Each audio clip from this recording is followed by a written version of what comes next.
It was supposed to be the happiest day of her life. Isabella Rossi Blackwood, 7 months pregnant with the heir to a billion-dollar fortune, was on her way to see her baby for the final time before birth. She walked into the city's most exclusive prenatal clinic, her heart full of love for her powerful, doting husband, Damien Blackwood.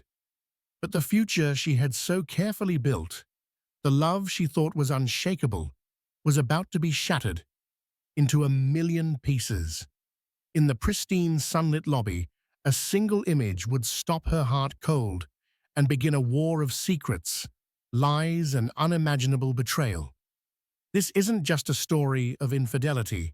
It's a story of how a woman's deepest love can be twisted into her greatest weapon. The air in the Bentley was cool and smelled of new leather and Isabella's faint, custom-blended perfume, a mix of freesia and salt water that Damien always said reminded him of their honeymoon on the Amalfi Coast. Isabella Rossi Blackwood placed a protective hand over the perfect round swell of her stomach. Inside their son, kicked gently a secret Morse code shared just between them. Today was the 28-week 4D ultrasound, a day she had circled on her calendar in shimmering gold ink. It was the day they would see his face, his tiny nose, the curve of his lips. Damien was supposed to be there. He'd sworn he would be promising to move a board meeting with Japanese investors, declaring that nothing was more important than seeing their son. But a text had come through an hour ago. My love. Catastrophe at the office. The Henderson deal is imploding. I'm so sorry. I'll make it up to you tonight, I swear. Tell our boy his father is out conquering the world for him. All my love, D. Disappointment was a bitter pill, but one Isabella had learned to swallow. Being married to Damien Blackwood, the CEO of Blackwood Global, a titan of industry with a portfolio that spanned from real estate to emerging tech, meant sharing him with the world. He was a man of immense pressure and immense ambition. She understood. She was the calm port in his relentless storm, the graceful first lady to his corporate kingdom. Their life was a meticulously curated masterpiece.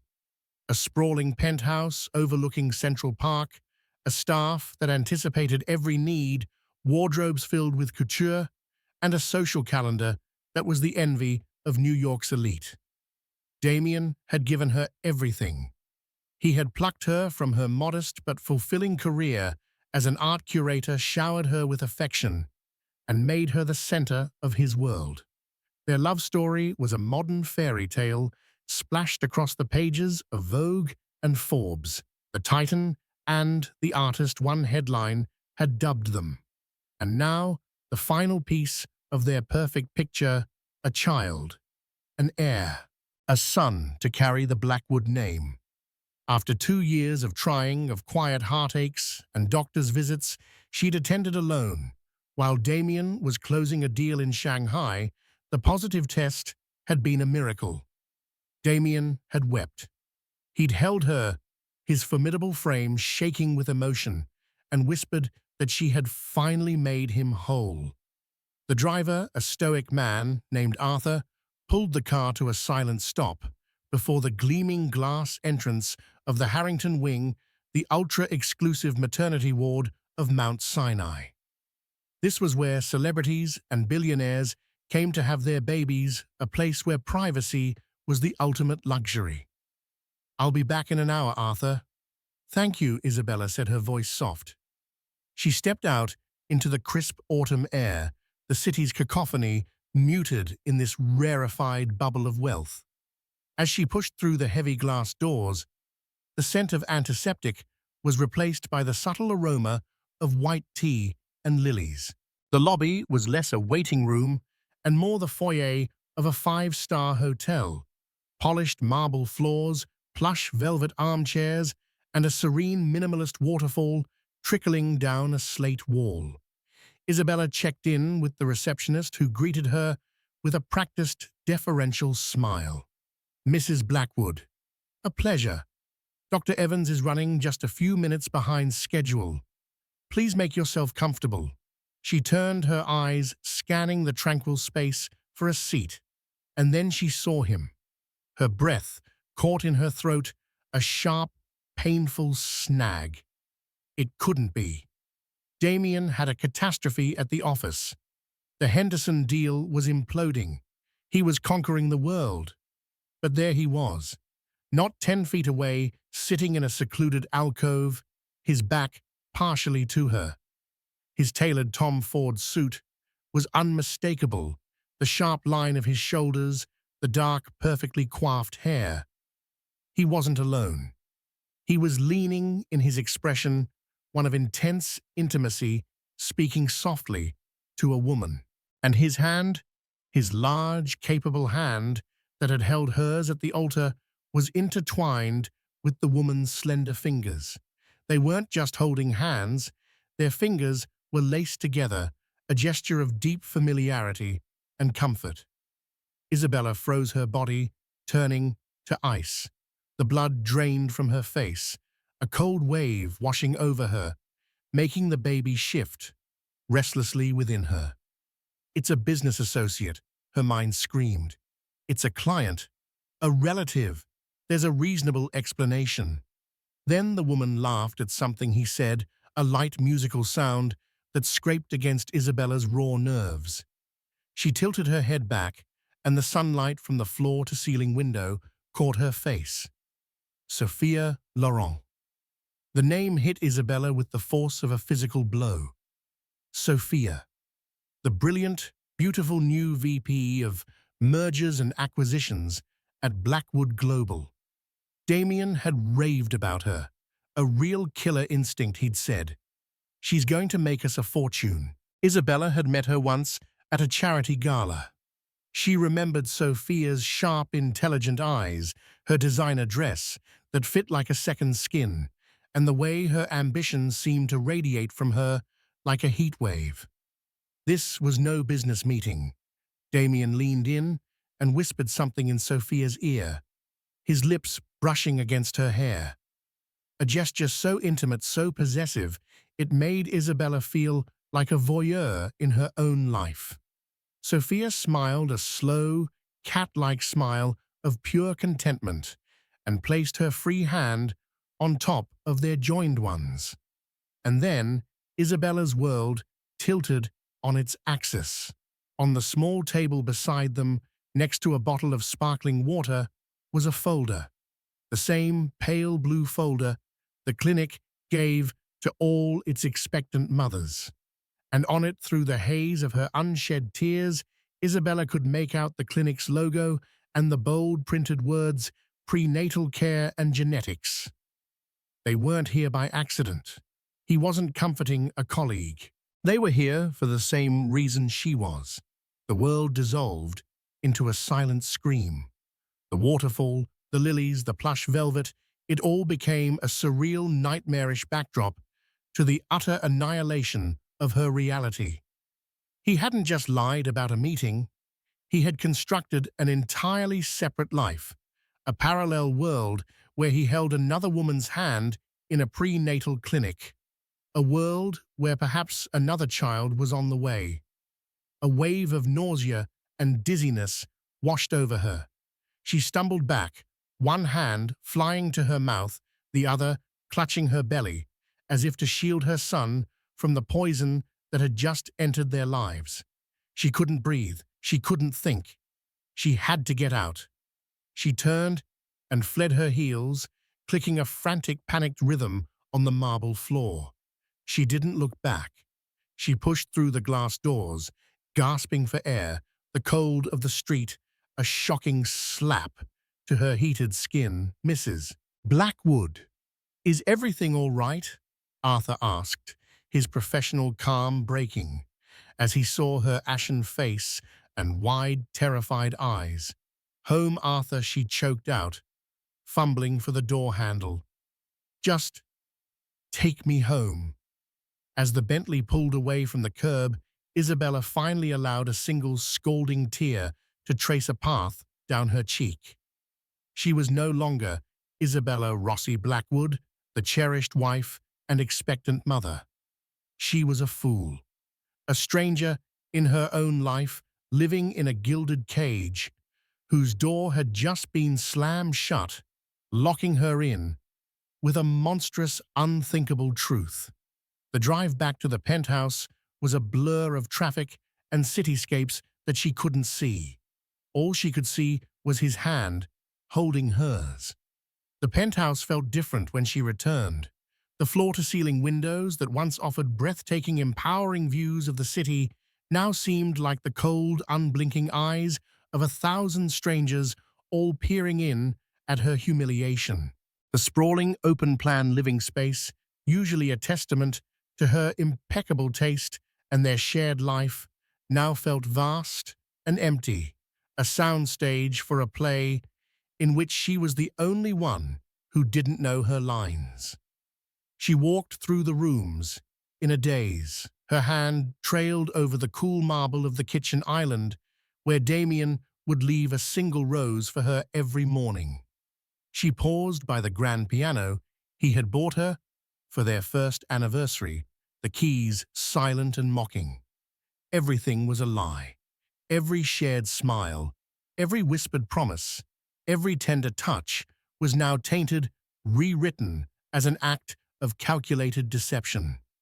For 2 hours, she sat on a chaise lounge in their bedroom, staring at the wall, her mind a maelstrom of shock, grief, and a burgeoning, unfamiliar rage. The pain was a physical thing, a crushing weight on her chest that made it hard to breathe. Who was the woman he was married to? The one sitting here pregnant and alone, or the one holding his hand in the clinic? The baby kicked again, harder this time, as if sensing his mother's distress. The sensation jolted Isabella from her stupor. This wasn't just about her anymore. It was about him, her son. He deserved a father, yes, but he did not deserve to be born into a lie. He did not deserve a legacy of deceit. A cold, hard clarity began to cut through the fog of her pain. Crying wouldn't help. Fleeing wouldn't help. She couldn't outrun Damien's power, his influence, his wealth. He had built this cage, and she was in it. But every cage has a lock, and every lock has a key. She needed to find it. When she heard the soft chime of the private elevator announcing his arrival, her heart hammered against her ribs. She smoothed down her dress, wiped the tear tracks from her face, and composed her features into a mask of serene neutrality. The actress in the play had found her motivation. Damien stepped into the room, and the performance began. "Bella, my love," he said, his voice a rich, apologetic baritone. He looked tired, but his eyes lit up when he saw her, the picture of a devoted husband returning home. He strode over and enveloped her in a hug, his familiar scent of expensive cologne and ambition filling her senses. It was a scent that had once meant safety. Now it smelled of betrayal. She forced herself not to flinch. She leaned into him, letting him hold her. "The Henderson deal?" she asked, her voice impressively steady. He sighed, pulling back to loosen his tie. "An absolute nightmare. We salvaged it, but barely. I'm so sorry I missed the scan. Did you get pictures? I want to see everything." The lie was so effortless, so smooth, it was breathtaking. He met her gaze without a flicker of deceit, his eyes filled with what looked like genuine regret. For a terrifying second, she almost doubted herself. Could she have been mistaken? Could there be another man who looked exactly like Damien, who wore the same suit, who had the same powerful presence? Number the blue folder. Sophia Laurent. It was him, of course, she said, forcing a small smile. She retrieved the glossy photos from her purse and handed them to him. He stared at the grainy black-and-white images of their son's face, and his expression softened into one of pure awe. Look at him, Bella. He's perfect. He has your nose, I think. He looked up at her, his eyes glistening with unshed tears. This is what matters. This is all that matters. You and him. The hypocrisy was so profound, so audacious, it nearly made her gasp. He could stand here fresh from an appointment with his pregnant mistress and weep over the photo of his pregnant wife's child. He wasn't just a liar, he was a master illusionist. He spent the rest of the evening being the perfect husband. He ran her a bath with lavender oils, ordered her favorite pasta from that little place in Soho, and massaged her swollen ankles while they watched a movie. Every touch was a brand, every kind word a fresh wound. She played her part, smiling, laughing at his jokes, letting him place his hand on her belly to feel the baby kick.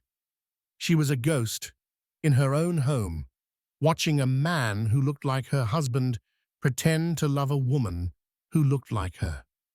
That night, as he slept soundly beside her, his breathing deep and even, Isabella slipped out of bed.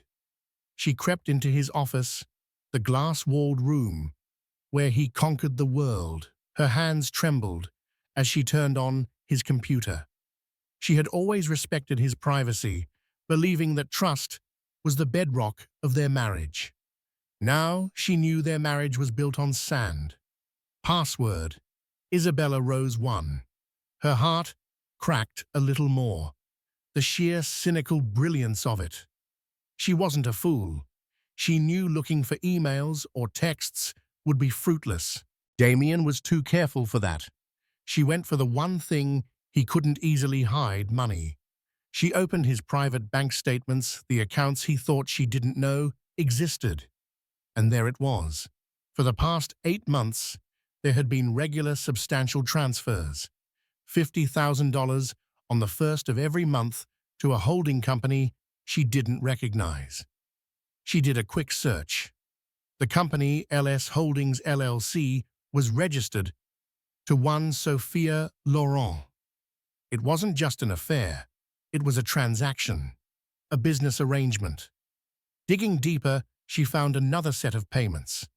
A down payment and then monthly mortgage payments for a luxury condominium on the Upper West Side, a property not listed in their extensive real estate portfolio. He hadn't just given his mistress money, he had bought her a home, a nest. The final piece fell into place when she accessed his calendar, the private one synced to his phone. She scrolled back through the months, her blood turning to ice. Dozens of appointments. Every few weeks, an entry marked simply HW, the same initials as the clinic, the Harrington Wing. And many of those appointments, she noted, with a fresh wave of sickness, were on the same days he had told her he was in all-day negotiations or on a flight to London. He hadn't been juggling 2 meetings. He had been juggling 2 pregnancies. She printed everything.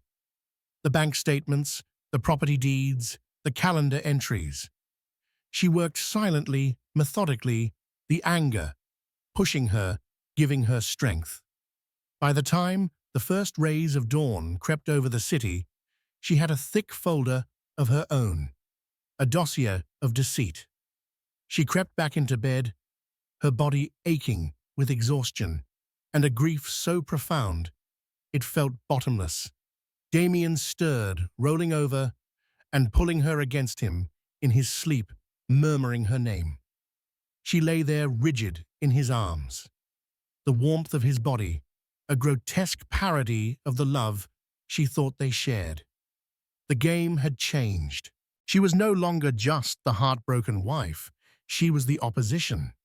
And she had just gathered all the ammunition she would need for the war that was to come. The first person she would call in the morning was not a divorce lawyer. It was Liam Hayes, her oldest friend, and the sharpest corporate litigator in New York City. Damien Blackwood had built an empire on strategy and leverage. She was about to use his own playbook against him. Liam Hayes's office was the antithesis of Damien's world. It was located in a historic brick building in the Flatiron district, filled with worn leather armchairs, overflowing bookshelves, and the comforting scent of old paper and strong coffee. Liam himself was Isabella's anchor to a life before the gilded cage. They had been friends since college, long before Damien Blackwood had ever entered the picture. He was sharp, fiercely loyal, and the only person she knew who wasn't intimidated by her husband's power. She sat across from him, the folder of evidence on the polished mahogany desk between them. She had told him everything, her voice low and controlled, recounting the events with a precision that belied the emotional tempest raging within her. Liam listened without interruption, his expression growing grimmer with each detail. When she finished, he leaned back, his gaze full of a deep, sorrowful anger on her behalf. "Bella, I have no words," he said, his voice gentle. "Well, I have a few for him, but they're not fit for your ears. What he's done is monstrous." "I don't want platitudes, Liam," she said, her voice hard. "I don't want sympathy. I want a strategy. He thinks I'm just the artist, the gentle, naive wife he can manage. He has underestimated me for the last time." Liam's eyes sharpened. This was the Isabella he knew, the one with a spine of steel beneath the soft exterior. "Okay, strategy it is. First, we need to understand the why.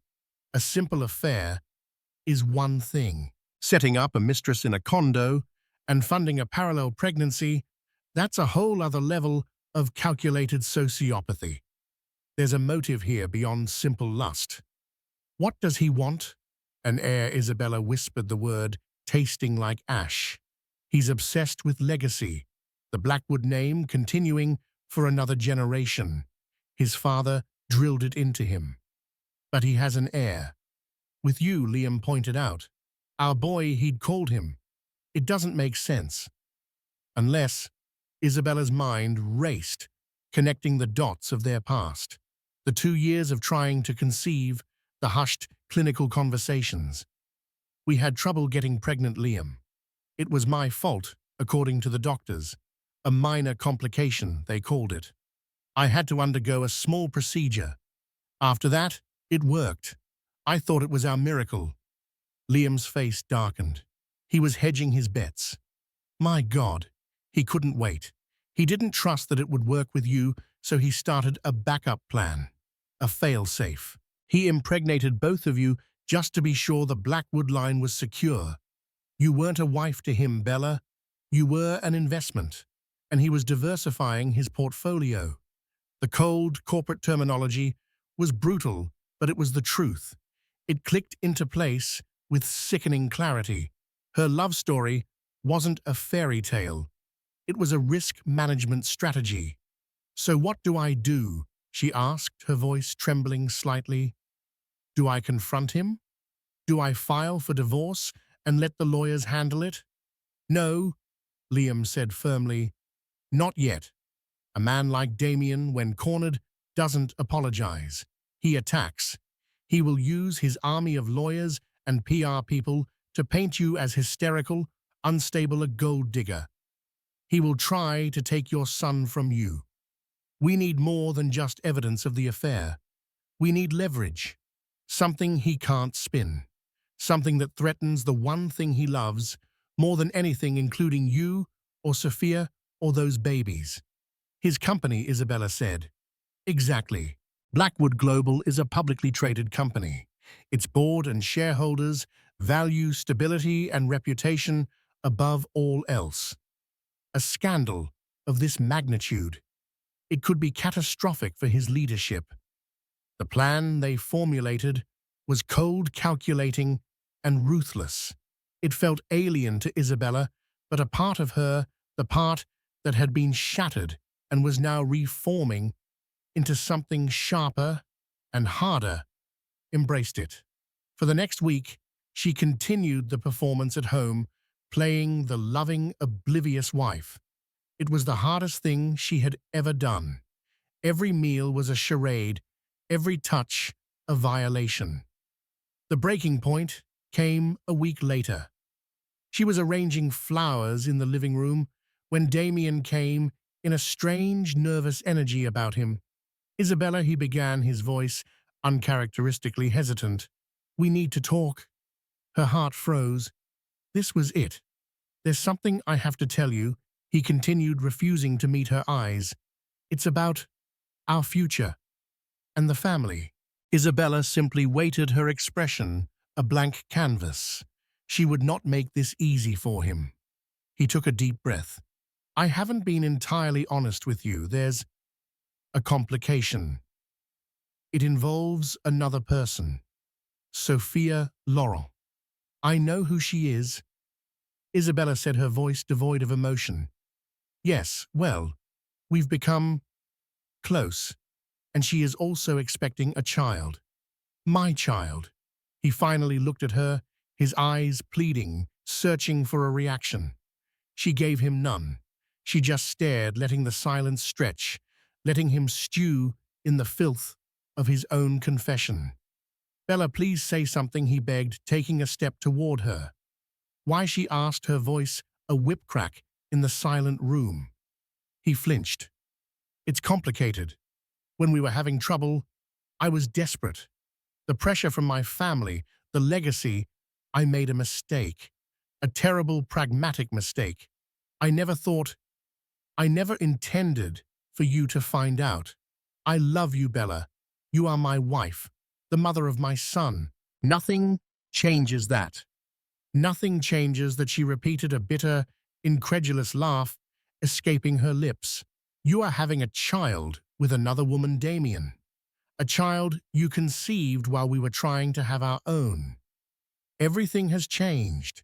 It doesn't have to, he insisted, his voice gaining strength, shifting from confession to negotiation. We can make this work. We are a family. You, me, our son. We will be the Blackwoods. Sophia, she understands the arrangement. She will be taken care of discreetly.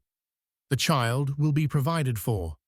But he or she will not carry the Blackwood name publicly. Our son will be the heir. You will be my wife. Nothing has to change for the world. The sheer arrogance of his proposal stole her breath. He wasn't just confessing, he was presenting her with a business plan for their lives. A depraved, polygamous arrangement designed to serve his dynastic ambitions. You want me to raise my son alongside his half-sibling, the product of your lie? She asked, her voice dangerously quiet. You want me to stand by your side at galas and board meetings, knowing that you have another family hidden away in a condo you bought for them? You want me to accept this degradation? I want us to be practical, he said, his frustration boiling over. This is bigger than just our feelings. This is about a dynasty. I chose you, Bella. I am choosing you now. I could have left you for her. But I want you. I want our family. That was the moment Isabella's heart finally irrevocably turned to stone. The last embers of the love she'd had for him were extinguished, leaving nothing but cold, hard ash. You're wrong, Damien, she said, her voice ringing with a newfound power she didn't know she possessed. She walked over to a side table and picked up the thick manila folder Liam had helped her prepare. She threw it on the table between them. It landed with a heavy, definitive thud. You didn't choose me, she said, her eyes locking onto his. You are not choosing me now. You are trying to manage a crisis, and you are about to find out that this is one crisis you can't control. Damien's face went pale as he stared at the folder, a dawning horror in his eyes. He had come to confess, assuming he could control the narrative.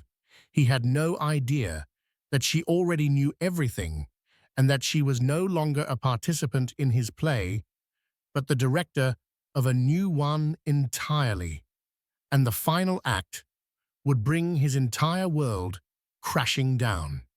Damien's face, a canvas that was usually a confident masterpiece of charm and control, was now a ruin.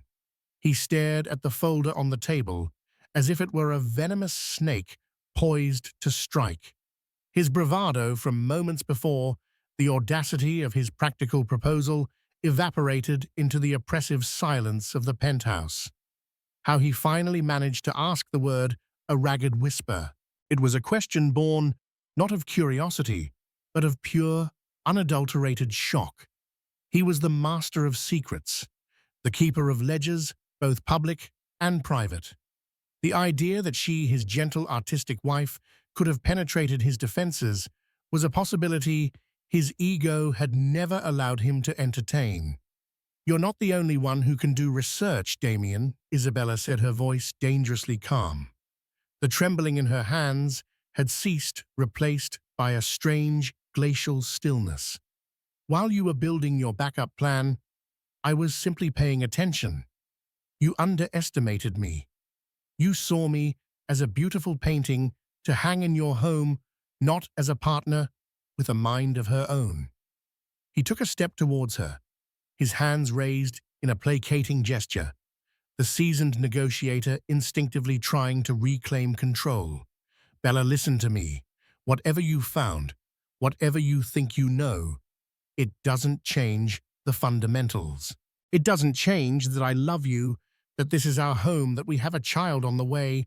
"Stop," she commanded, the single word sharp enough to halt him in his tracks. "Do not use the word love in this room again. You don't know the meaning of it. You speak of fundamentals. The fundamental truth is that you are a liar. The fundamental truth is that our entire life together has been your performance." Before he could formulate a response, the private elevator chimed a soft melodic sound that sliced through the tension like a guillotine. They both turned, startled. The polished steel doors slid open silently, revealing Eleanor Blackwood. She was not just a woman entering a room.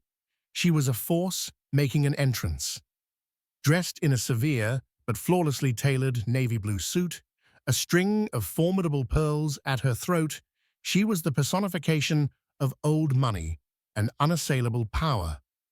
Her silver hair was a perfect helmet, her posture ramrod straight. Her piercing blue eyes, the same shade as her son's, did a swift, comprehensive sweep of the room. Isabella's rigid defiance, Damien's panicked disarray, and the folder that sat like a landmine on the coffee table. "I took the liberty of using my own key," Eleanor announced, her voice as crisp as a freshly printed stock certificate. Her gaze landed on her son. "Damien, your text message was cryptic. You were supposed to have this situation contained. Clearly you have failed." Isabella felt a fresh wave of cold fury wash over her. This wasn't a surprise visit. She was witnessing a scheduled damage control meeting. Damien hadn't come to her for a heartfelt confession. He had come to execute a plan pre-approved by his mother. "Mother, this is not the time," Damien pleaded, his voice strained. He looked trapped between two formidable forces. Eleanor's attention shifted fully to Isabella, and it was like being fixed in the crosshairs of a sniper. There was no sympathy in her eyes, only appraisal. She was assessing a threat to the family business. "Isabella," she began, her tone formal and utterly dismissive of the raw emotion in the room, "I will not waste time with apologies or sentiment. Damien has made a significant and frankly vulgar miscalculation. He has created a mess. The Blackwood family, however, does not run from messes. We clean them." She glided further into the room, her expensive leather handbag making no sound as she placed it on a console table. "This changes very little in the grand scheme of things. Your position remains the same. You are Mrs. Damien Blackwood. You are the mother of the designated heir. Your portrait hangs in the gallery. That is your role, and it is a vital one for the public face of this family and this company. My role, Isabella repeated, her voice dangerously low. My role is not a character in a play, Eleanor. This is my life. A life of extraordinary privilege which my son's success affords you, Eleanor countered smoothly, moving towards the coffee table. She gestured towards the folder with a dismissive wave of her hand. This folder represents an unfortunate complication, nothing more. The other woman and her issue will be managed with the utmost discretion. A trust will be established. Non-disclosure agreements will be signed. She will be relocated and she will disappear from our lives. All that is required from you is to continue your role with dignity and grace. Damien, seeing his mother take charge, found his footing again. She's right, Bella. It's the only logical way forward. We can put this behind us for the sake of our son. It was the sheer, breathtaking arrogance of their proposal that finally cauterized Isabella's wound. They weren't asking for forgiveness. They were presenting her with a revised business plan, a new set of terms and conditions for her continued service as the Blackwood wife. They expected her to swallow this monumental betrayal and smile for the cameras, all for the sake of the dynasty. Let me see if I understand. Isabella said, her voice taking on a new, chilling timbre of clarity. You want me to live in this house, sleep in the same bed as a man who was simultaneously trying to impregnate another woman. You want me to raise my son, knowing his father has another child hidden away somewhere, a dirty secret we all pretend doesn't exist. And in exchange for my silence and complicity, what do I receive? My gilded cage remains intact. You will receive more than that, Eleanor said, her voice dropping into a persuasive transactional tone. The Blackwood Foundation will appoint you as its new chairperson. We will fund that art initiative you care so much about. Put your name here on a new wing at the Met. You will be one of the most powerful women in New York philanthropy. Your future and your sons will be more secure than ever. All you have to do is be sensible. That was the word that broke her. Sensible. As if her pain, her humiliation, her shattered heart were mere emotional trifles to be overcome with logic. Isabella looked from Damien's pleading, manipulative face to Eleanor's cold, expectant one. And in that moment, the woman they thought they knew, the gentle artist, the docile wife, died. From her ashes, someone new, someone formidable rose. No, Isabella said. The word was quiet, but it resonated with the force of a tectonic shift. I beg your pardon, Eleanor said, her composure cracking for the first time. No, Isabella repeated louder this time, her voice ringing with a power that stunned them both. My price is not a title on a foundation or my name on a building.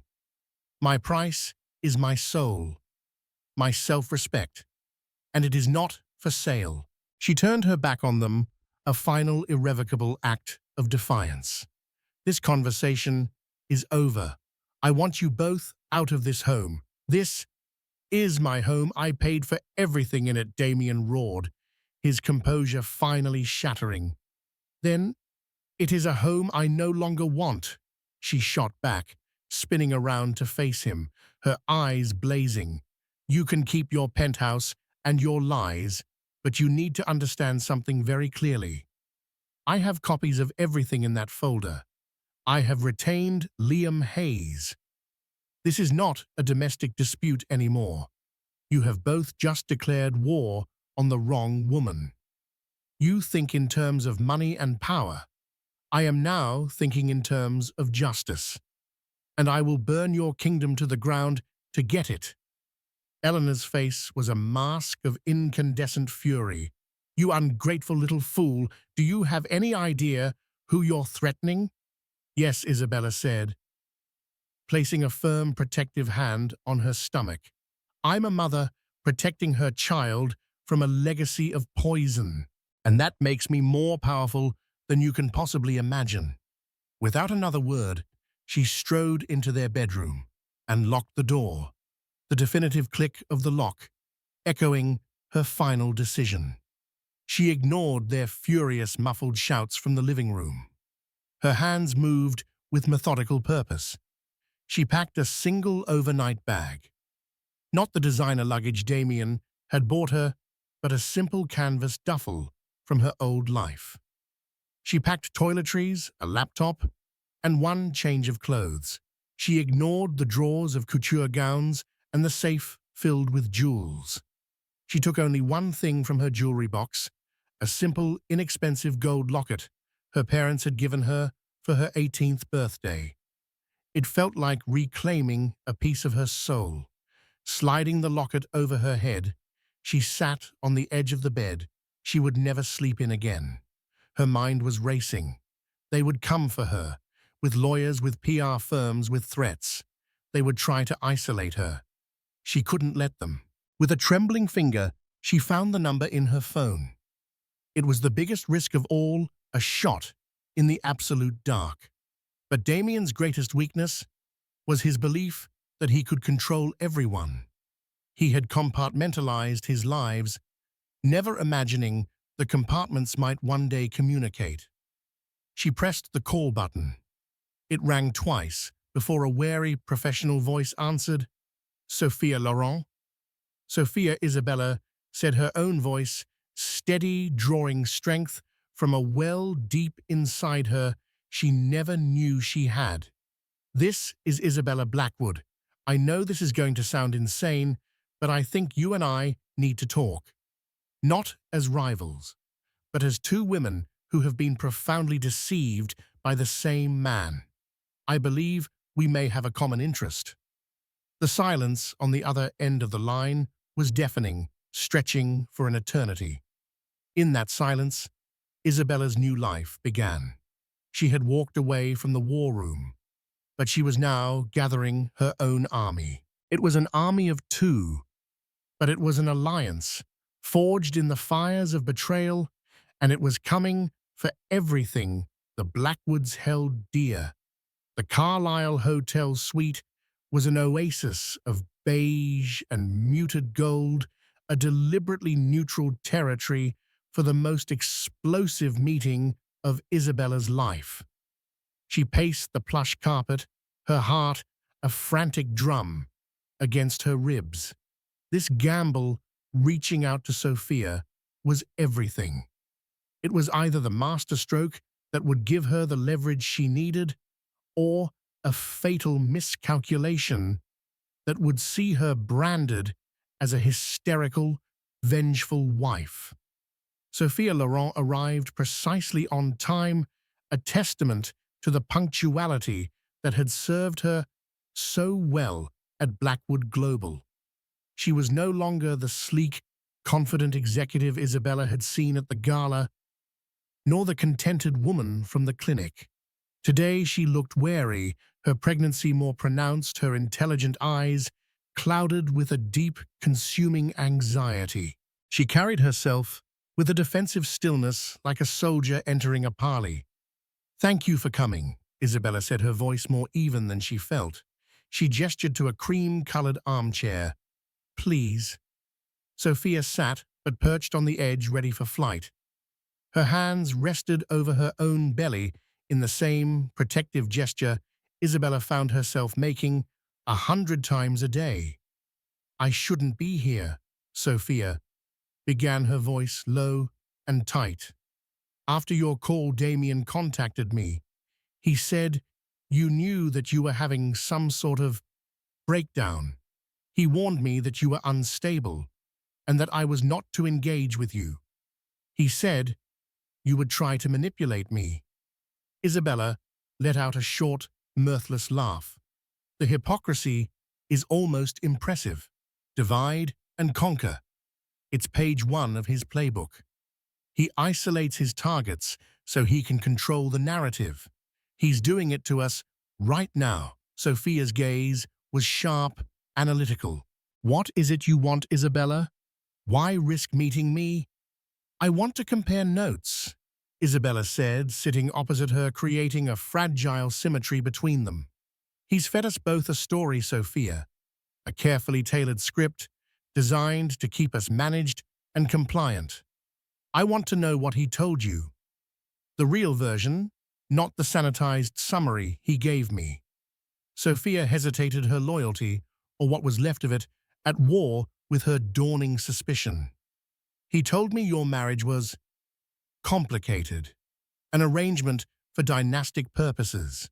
He said you'd been unable to conceive and that you had both amicably decided he should find a surrogate to carry the Blackwood heir. The word surrogate was a dagger. It was so much colder, so much more clinical than what Damien had confessed to her. He had demoted her, in his story to Sophia, from a wife to a barren partner in a business transaction. He told me he was falling in love with me.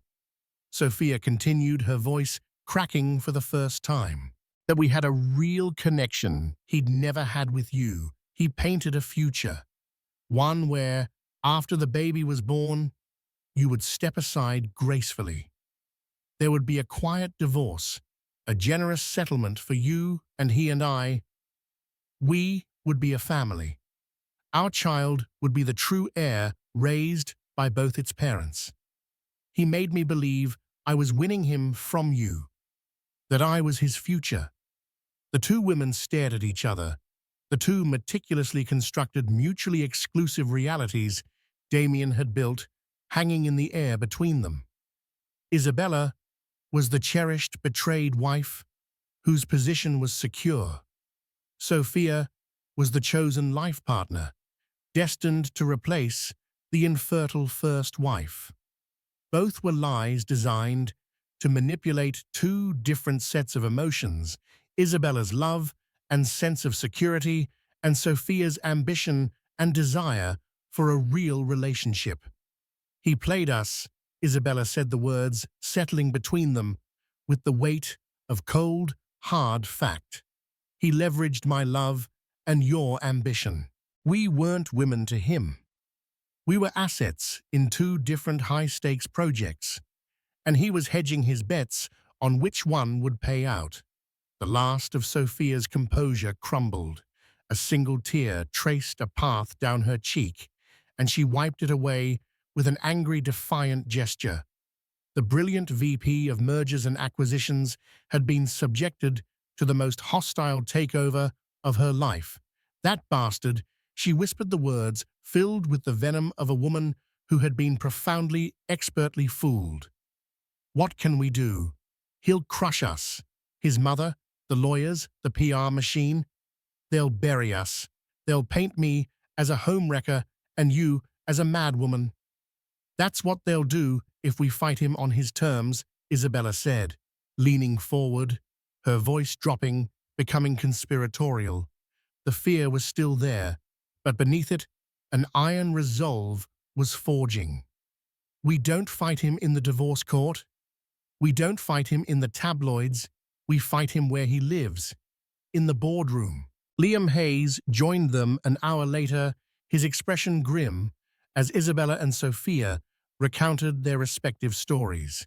He listened, his legal mind dissecting the mountain of deceit, searching for the structural weakness.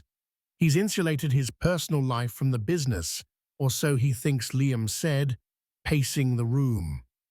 A morals clause for a CEO is hard to enforce unless it directly impacts the company. A messy divorce isn't enough. But this, he stopped looking at both women. This isn't just a messy divorce. This is a pattern of calculated deception. It speaks to character, to judgment. That's our angle. The strategy they devised was surgical. Liam, through his network of corporate contacts, requested a discreet, off-the-record lunch with two of Blackwood Global's most powerful and independent board members, George Sterling, a gruff, old-school industrialist who valued integrity above all else, and Anya Sharma, a razor-sharp venture capitalist who missed nothing and had a zero-tolerance policy for liabilities. The meeting took place in a private wood-paneled dining room at the Union League Club, a place where empires had been built and dismantled over brandy and cigars for over a century. Isabella and Sophia presented a united front. They were not weeping victims. They were calm, articulate, and armed with facts. Isabella laid out the timeline, presenting the evidence not as a wife scorned, but as a stakeholder deeply concerned about the character and stability of the company's leadership. "The issue here, Mr. Sterling, Ms. Sharma," Isabella began, her voice steady, "is not marital infidelity. The issue is a fundamental flaw in the CEO's character that puts this entire company at risk. For the past year, Damien has engaged in a complex, long-term campaign of deception involving multiple parties, significant financial resources, and a staggering level of misrepresentation." Sophia then took over, her voice, crisp and professional. "Damien used company resources, time, and arguably a reputation that gave him access and credibility to facilitate this. More importantly, he presented me with what amounted to a fraudulent long-term personal contract while simultaneously presenting Isabella with another. This wasn't an affair. It was a dual-pronged negotiation based on false pretenses. It demonstrates a capacity for duplicity that I, from a risk assessment perspective, find terrifying." She pushed copies of the bank statements across the table. "These payments to my holding company could be seen by a hostile party as an undeclared and unethical use of funds. It shows a willingness to operate in the grey to create secret arrangements. Does the board feel comfortable with a CEO who manages his personal life like an off-the-books shell corporation?" George Sterling, who had been listening with a stony expression, cleared his throat. "Are you suggesting he's a risk to the company's finances?" "I'm stating that a man who builds his life on a foundation of lies cannot be trusted to be the sole guarantor of this company's truth," Isabella answered calmly. "His judgment is compromised. His character is compromised.